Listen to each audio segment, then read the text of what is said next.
الموت النكروزي لرأس عظمة الفخذ أو الافاسكولار نكروزيس اوف ذا فيمورال هيد، ده معناه إن الدم اللي واصل لرأس عظمة الفخذ تأثر بصورة معينة أدت إلى إن أجزاء من رأس عظمة الفخذ ما بقاش واصل لها دم كافي، وبالتالي بدأ يحصل موت لهذه الأجزاء.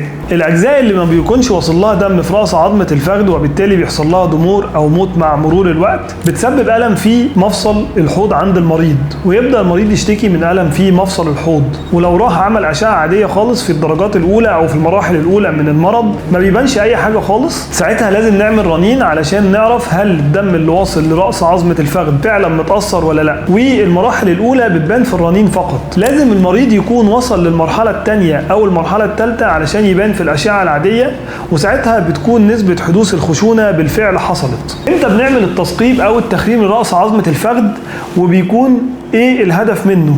أول حاجة إحنا بنعمله في المراحل الأولى أو الثانية من المرض اللي هي بتكون باينة في الرنين بس ولسه ما بانتش فيه الأشعة، وظهر في الرنين إن هو عنده AVN أو موت نكروزي في رأس عظمة الفخذ. ساعتها بيكون الهدف من التخريم ان احنا نعمل اعادة تنشيط للدورة الدموية الخاصة برأس عظمة الفخذ بحيث ان الخشونة ما تتطورش للمراحل اللي بعد كده.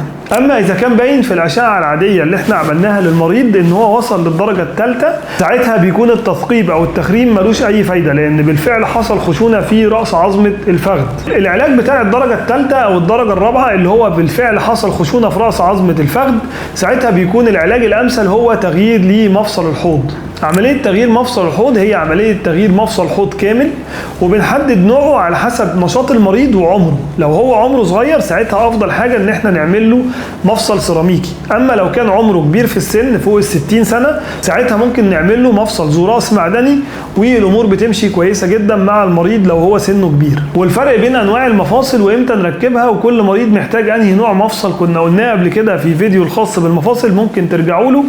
ودايما خليكم في الأمان وخليكم في المضمون.